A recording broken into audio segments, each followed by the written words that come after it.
السلام علیکم ورحمۃ اللہ وبرکاتہ۔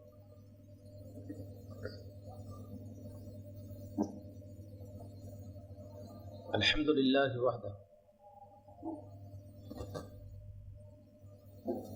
والصلاة والسلام علی من لا نبی بعدہ اما بعد۔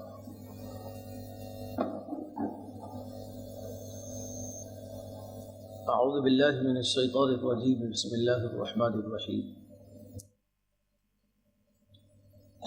احسب الناس ان يتركوا ان يقولوا آمنا وهم لا يفتنون ولقد فتنا الذين من قبلهم فلا يعلمن الله الذين صدقوا ولا يعلمن الكاذبين۔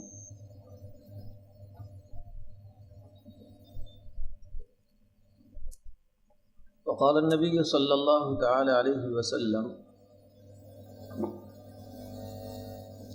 اشد الناس بلاء الانبیاء ثم الامثل فالامثل، او کما قال۔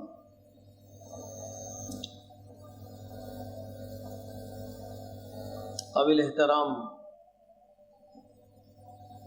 صدر محترم، مہمانان خصوصی اور حاضران جلسہ، اصل یہاں بات کرنے کا حق تو ان مہمانان کرام کا ہے جو باہر سے تشریف لائے ہیں۔ ہم یہیں کے ہیں، ہر جمعہ کچھ نہ کچھ کہتے رہتے، آپ لوگ سنتے رہتے ہیں، اور انہوں نے اچانک آواز دیے، کچھ ذہن میں تو ہے نہیں، لیکن مجھ سے پہلے جن موصوف نے آپ حضرات کے سامنے اپنے دل کا درد رکھا، حالات پہلے کیا تھے، اب کیا ہے، اور آئندہ کیا ہو سکتے، تو بہت اچھے انداز سے انہوں نے ہم سب کے سامنے ایک تجزیہ پیش کیا، اور ہمیں ان حالات میں کرنا کیا ہے۔ اللہ کی کتاب ہمارے پاس موجود ہے، رسول اللہ صلی اللہ علیہ وسلم کا اسوہ ہمارے سامنے ہے کہ حالات جیسے بھی ہو، بد سے بدتر کیوں نہ ہو، اور اللہ تعالیٰ نے یہ حالات صرف ہم پہ نہیں ڈالا، ہم سے پہلے جتنے لوگ آئے سب کو اللہ نے آزمایا۔ جیسے کہ ایک زمین ہے، بنجر زمین، وہ مردہ ہو جاتی ہے، اللہ تعالی پانی کے ذریعے سے اسے دوبارہ زندہ کرتے ہیں۔ وَأَنزَلَ مِنَ السَّمَاءِ مَاءً فَأَحْيَا بِهِ، کہ آسمان سے پانی برساتا ہے، اس مردہ زمین کو اللہ دوبارہ زندہ کرتا ہے۔ تو اللہ کا یہ دستور ہے، قاعدہ ہے، قانون ہے کہ اسلام کو اللہ ہمیشہ قربانیوں کے بعد، مجاہدوں کے بعد، حالات کے بعد نکھارتا ہے۔ پوری اسلامی تاریخ کو اب ہم ٹٹولے دیکھیں تو کبھی ایسا نہیں ہوا کہ اچانک میں اسلام کا غلبہ ہو گیا، چاروں سمت اسلام کی لہریں چلنے لگی، بلکہ اس سے پہلے آزمائش آئی، بہت جھنجھوڑا گیا، زلزلوا زلزالا شدیدا۔ تو جو لوگ ثابت قدم رہے، اللہ پر اپنا توکل رکھا اور اپنے ذمے جو کام ہے اس کو کیا، باطل تو کرے گا، اللہ تعالیٰ ان کو شروع میں عروج دے گا، پھولیں گا، پھلیں گا، بڑھیں گا، چھا جائیں گا، ایسا محسوس ہوگا کہ شاید اس کے بعد اب مسلمانوں کے لیے اچھی راہ نہیں آ سکتی، حالات بد سے بدتر ہو جائے گا۔ لیکن جب مایوسی کا ایسا عالم، اللہ نے نبیوں کے واقعات سنائے، اللہ کے نبی خود کہہ رہے ہیں، ساتھ میں ایمان والے کہہ رہے ہیں متی نصر اللہ، کب آئے گی اللہ کی مدد؟ اتنے زیادہ حالات آ رہے، بچے مارے جا رہے، عزتیں لٹ رہی، چاروں طرف مٹنے کی مرنے کی باتیں ہو رہی، تو اللہ تعالیٰ تسلی دے رہے، الا ان نصر اللہ قریب، اللہ کی مدد بہت جلد آنے والی۔ دوسری بات اللہ تعالیٰ قرآن کریم میں کہتا ہے، احسب الناس ان یترکوا ان یقولوا آمنا وهم لا یفتنون، کہ لوگوں تم نے کیا یہ سوچ رکھا ہے کہ تم یوں ہی جنت میں داخل ہو جاؤ گے؟ تم نے ایمان لا لیا، کلمہ پڑھ لیا، تمہیں آزمایا نہیں جائے گا؟ آزمایا جائے گا۔ وَلَقَدْ فَتَنَّا الَّذِينَ مِن قَبْلِهِمْ فَلَيَعْلَمَنَّ اللَّهُ الَّذِينَ صَدَقُوا وَلَيَعْلَمَنَّ الْكَاذِبِينَ، تم سے پہلے جتنے لوگ آئے ان کو بھی آزمایا گیا، تمہیں بھی آزمایا جائے گا۔ کیوں؟ وہ دیکھنا چاہتا ہے کہ رب کون مانتا ہے، کس نے اپنے اللہ کو رب مانا ہے۔ جو اقرار کر کر آئے تھے الست بربکم، تو اللہ دیکھنا چاہتا ہے رب مانتے یہ ان حکمرانوں کو جن کے ہاتھوں میں آج باغڈور ہے، جو ہمارے سروں پر مسلط ہے، قانون ان کا، قلم ان کا، دستور ان کا، سب کچھ ان کا ہے۔ ان حالات میں بھی اگر ہم اللہ کی طرف متوجہ ہوتے ہیں، اللہ کو اپنا خالق و مالک مانتے ہیں، اللہ پر اعتماد کرتے ہیں اور اپنے ذمے کا کام ہم کرتے ہیں۔ دیکھو، سب سے آسان کام دنیا میں، سب سے آسان کام یہ ہے کہ میں اپنی ذمہ داری چھوڑ کر دوسروں پر پورا بوجھ ڈال دوں کہ حالات کیوں بگڑے؟ اس لیے بگڑے کہ وہ آیا۔ حالات کیوں بگڑے؟ اس لیے بگڑے کہ اس نے ایسا کیا۔ حالات کیوں بگڑے؟ اس لیے بگڑے کہ اس نے فساد کرایا۔ حالات کیوں بگڑے؟ اس لیے کہ اس نے ماحول ایسا تیار کیا۔ حالات کیوں بگڑے؟ اس لیے کہ ایک سنستھا ہے، ایک جماعت ہے، ایک تحریک ہے، ان کا مقصد ہے مسلمانوں کے خلاف زہر اگلنا، ذہن خراب کرنا، اس لیے حالات خراب ہو رہے۔ یہ کہنے سے میں بچ جاتا، میں نے اپنا پورا بوجھ اتار کر ان کے اوپر ڈال دیا۔ اور اللہ کے نبی صلی اللہ علیہ وسلم نے کبھی کسی موقع پر، آپ کو نہیں ملے گا سیرت میں، کہ آپ نے اپنے دشمنوں پر بوجھ ڈالا ہو کہ ان کے ایسا کرنے سے ایسا ہوا۔ جب ہم نے اپنی ڈیوٹی چھوڑ دیے تو پھر اللہ تعالیٰ نے ان کو مسلط کر کے جو کام ہمارے تھے ہم نے نہیں کیے، جن چیزوں کی استعداد اللہ نے ہم میں ڈالی تھی، جو ذمہ داری ہم پر تھی، جو ہم کر سکتے تھے، نہیں کیے، تو پھر اللہ تعالیٰ نے ان کو لایا کہ دیکھو اب یہ کر رہے۔ اور یہ دستور یہ ہوتا رہے گا، دنیا کی لائن سے ہو کہ ہم نے 500 سال 700 سال حکومت سنبھالی، جب اہلیت ختم ہو گئی تو اب اللہ نے ان کو مسلط کر دیا کہ دیکھو تم اس کے قابل تھے، تم نے اپنی ڈیوٹی نہیں نبھائی، تو اب ہم ان سے ڈیوٹی نبھا کر دکھاتے ہیں۔ ہمارا تو معاملہ ایسا ہے کہ اگر کسی مسجد کے، مدرسے کے محتمم ذمہ دار اگر ہم بن جائے، کسی کالج یونیورسٹی کے اگر ذمہ دار ہم بن جائے، تو ہم تو یہ سمجھتے ہیں کہ اس ملک کا پی ایم بن چکے ہیں، پردھان منتری ہو چکے ہیں۔ ایک چھوٹی سی جماعت کو، چھوٹی سی تنظیم کو، چھوٹے سے ادارے کو سنبھالنے کی بھی استعداد ہم میں نہیں ہے، کھو چکے ہیں ہم۔ حضرت عمر رضی اللہ عنہ کی ہم داستان سناتے ہیں، ابو بکر کی داستان سناتے ہیں، علی و عثمان کی داستان سناتے ہیں، عمر ابن عبدالعزیز کا چھوٹا سا مختصر زمانہ سناتے ہیں۔ تو وہ جو ذمہ داری ان پر تھی، وہ جب تک ادا کر رہے تھے، اللہ تعالیٰ نے پھر کام ان سے لیا۔ جب ذمہ داری ادا کرنا چھوڑ دیتے تو یہ جاگیر نہیں ہے اللہ کی، ہم لوگوں کی، نہ ہمارے ذمے ہے اللہ، نہ ہمارا اللہ کے ذمے کچھ ہے، بلکہ اللہ تعالیٰ دیکھتے ہیں کہ جس میں جو کوالٹی ہے، جس میں جو استعداد ہے، ذمہ داری کو سنبھالنے کی جو صلاحیت ہے، اللہ اس کے حوالے کر دیتے۔ تو اس لیے ہمیں یہ بھی سوچنا چاہیے کہ ہمارے ذمے کام کیا ہے، ہم کیا کر سکتے ہیں۔ جیسے کہ ابھی خندق کا واقعہ سنائے، حالات اتنے خطرناک بن چکے، چاروں طرف سے بڑا عجیب نقشہ انہوں نے کھینچا ہے، بالکل کوئی بچاؤ کی امید نہیں، چاروں طرف سے نرغے میں ہے، اور اللہ وہ موقع پر کہہ رہا فلا تخشوا الناس واخشونی، لوگوں ان سے مت ڈرنا، مجھ سے ڈرنا۔ حالات یہ بنے ہوئے ہیں اور اللہ اپنے نبی کے ذریعے سے صحابہ کو کہنے لگا رہے کہ ان سے نہیں ڈرنا ہے، آپ کو ڈرنا ہم سے ہے، مجھ سے ڈرو،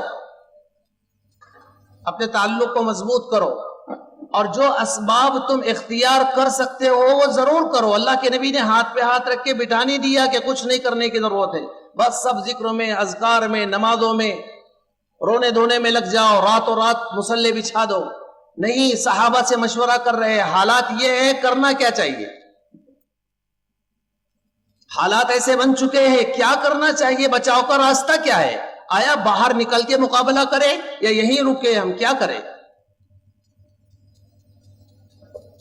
حضرت سلمان فارسی رضی اللہ عنہ نے وہ رائے دی تھی کہ گڑھا کھودا جائے، خندق کھودی جائے، بڑا راستہ بنایا جائے، تو آپ نے یہ نہیں کہا کہ نہیں یہ اللہ کو چھوڑ کے باتیں ہیں، چھوڑ دو۔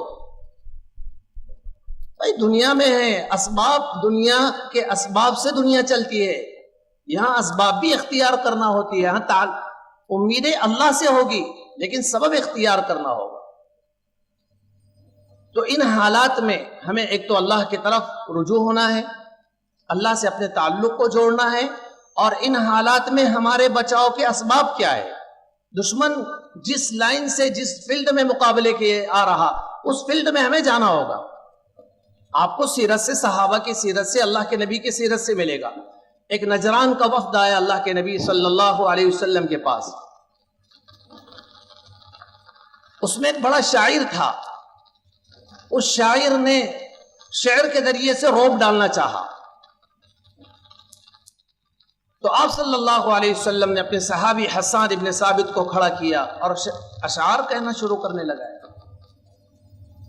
پھر اس میں ایک بہت بڑا مقرر تھا، خطیب تھا، اس نے خطابت کے جوہر دکھائے۔ اللہ کے حبیب نے ایک دوسرے خطیب کو، صحابی رسول، نام بھول گیا ان کو کھڑے کیا کہ تم آ کر خطابت کے جوہر دکھاؤ۔ تو دشمن جس فیلڈ کا ہوتا تھا، آپ صلی اللہ علیہ وسلم اس فیلڈ کے مطابق اپنے ساتھیوں کو پیش کرتے تھے۔ تو ہمارا بھی یہ کام ہے کہ جن جن چیزوں میں، جن جن شعبوں میں دشمن آگے بڑھ رہا، وہ ہمیں دبانا چاہ رہا، ہماری نسل کشی کرنے کا پلان بنا رہا، تو ہمارا کام ہے، مثلا ایجوکیشن ہے، پڑھائی ہے، دفاع عام کے کام ہے، یہ تو مسلمان الحمدللہ کر رہے ہیں، اور اس کو دین سمجھ کے کرنا چاہیے۔ خیر الناس من ينفع الناس، اللہ کے نبی کہہ رہے ہیں کہ تم میں سب سے بہتر وہ ہے جو لوگوں کے لیے فائدہ مند ہو، لوگوں کو فائدہ پہنچائے، اپنا ہو پرایا ہو۔ اس سے اسلام کا تعارف ہوتا ہے، اسلام کی پہچان ہوتی ہے۔ نماز، روزہ، زکوٰۃ، حج، یہ سب ہمارے محدود دائرے ہیں، لیکن ایک سوچ ہماری یہ بھی بن گئی، ہم نے دین صرف انہی چیزوں کو سمجھ لیا کہ نماز، روزہ، زکوٰۃ، حج یہ کرو پکا دیندار، جبکہ اللہ کے نبی صلی اللہ علیہ وسلم کی سیرت ہر فیلڈ میں ہمیں دکھاتی ہے، وہ سب دین ہے۔ بڑی تعجب کی بات ہے، حضرت خدیجہ رضی اللہ عنہا کے پاس میں اللہ کے نبی آئے پہلی وحی کے ٹائم پر، جب آپ پر پہلی وحی آئی اقرأ بسم ربک الذی خلق، آپ بہت گھبرائے ہوئے، زملونی زملونی، چادر اڑاؤ چادر اڑاؤ۔ تو حضرت خدیجہ رضی اللہ عنہا اللہ کے نبی صلی اللہ علیہ وسلم کو تسلی دے رہی۔ تسلی کیا دے رہی پتہ؟ تسلی یہ کہہ کے نہیں کہ یا رسول اللہ فکر نہ کرے، آپ کا تعلق اللہ سے بہت زیادہ ہے، فکر نہ کرے آپ غار حرا میں عبادت کرنے والے ہیں، فکر نہ کرے آپ تو بہت اچھی نماز پڑھتے ہیں، فکر نہ کرے اللہ آپ پر ایک بوجھ ڈال رہا، امت کی فکر ڈال رہا، آپ لوگوں کی خیر خواہی کے، لوگوں کو دین کی طرف دعوت دینے والے ہیں، فکر نہ کرے آپ حج و عمرہ کرنے والے ہیں۔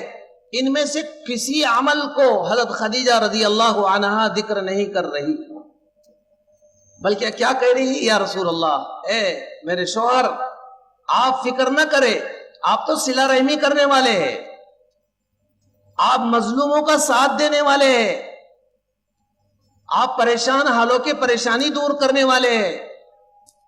وہ اعمال گنا رہی ہے جن کا تعلق مخلوق سے ہے، کہ یہ سبق سکھا رہی حضرت خدیجہ رضی اللہ عنہا کہ جو لوگ ان اعمالوں کو کرتے ہیں، یا رسول اللہ، اللہ آپ کو ضائع نہیں کرے گا، کیوں کہ آپ یہ اعمال کر رہے ہیں. تو پتہ چلا دوسروں کی خدمت کرنا، دوسروں کا ساتھ دینا، دوسروں کی ہمدردی کرنا. اللہ تعالیٰ نے ہمیں مال دیا، ہمیں عہدے دیے، منصب دیے، تو اگر میں یہ سوچوں کہ یہ صرف میرے لیے ہے، مالدار ہے، مالدار یہ سوچے کہ یہ جو مال ہمیں ملا ہے یہ صرف ہمارے لیے ہے، بس میں نے اپنے محنت سے کمایا ہو، چاہے پھر رشتہ داروں میں، غریبوں میں، ہمارے پڑوس میں بیمار ہو، پریشان حال ہو، لاکھوں روپیے ہمارے آج کتنے چیزوں میں خرچ ہو رہے، ضائع ہو رہے، برباد ہو رہے، ہم اس پہ فخر کر رہے. لیکن جو مال دوسروں پر استعمال ہوتا ہے اس پر جو اللہ تعالیٰ سکون دیتا ہے، اطمینان دیتا ہے، وہ ایک الگ راحت ہوتی ہے. تو اللہ اس لیے دیتا ہے کہ ہم اپنا بھی خیال رکھیں، اپنی بھی ضروریات کو پورا کریں اور دوسروں کا بھی خیال رکھیں، ان کے کام آئے. وہ ماحول بنا کر ان کے ذہن خراب کر کے ہم سے دور کرنا چاہتے ہیں، ہمارا کام ہے کہ ماحول بنا کے ہم ان سے قریب ہونے کی کوشش کریں. وہ اللہ کے نبی علیہ السلام کے بارے میں الگ الگ ہر موقع پر کبھی ڈیبیٹ کے ذریعے سے، کبھی کس ذریعے سے، کبھی ایک آدھ بھونکنے والا کتا کھڑا ہوتا، بھونک کر چلا جاتا، ایک آدھ کوئی لیڈیز آتی، وہ اللہ کے نبی کے شان میں گستاخی کر کے چلے جاتی. بڑی عجیب بات ہے، اگر پورے دنیا کے مسلمان کروڑوں اربوں روپیے خرچ کرتے اور پوری دنیا کے مسلمان مل کر یہ کوشش کرتے کہ ہم اللہ کے نبی کی سیرت کو عام کرتے، اللہ کی قسم وہ چند دنوں میں اتنی محنت کے باوجود بھی نہیں کر سکتے تھے جو ایک جاہل عورت اٹھی اور اس نے تھوڑا سا اللہ کے نبی کے شان میں گستاخی کی. مجبور ہوئے لوگ کہ اللہ کے حبیب کی سیرت ہے کیا؟ حضرت عائشہ سے نکاح آپ کا کیوں کم عمر میں ہوا؟ تو آپ کو ایک شر کا پہلو تو ہے، خیر کا پہلو بھی ہے. شر تو یہ نکلا کہ ہمارے نبی کے شان میں گستاخی کی، لیکن خیر یہ نکلا کہ جتنا پرچار اور جتنا تعارف ہمارے نبی کا اس دور میں ہوا، شاید اس سے پہلے غیر مسلموں میں کبھی ہوا ہو. تو اللہ تعالیٰ شر سے خیر بھی نکالتا ہے، خیر سے شر بھی نکالتا ہے، لیکن اس کے لیے ہمارے لیے ضروری ہے کہ ہمارے ذمے کا کام ہم کریں. ہماری نوجوان نسل ہے آج کس طرف جا رہی؟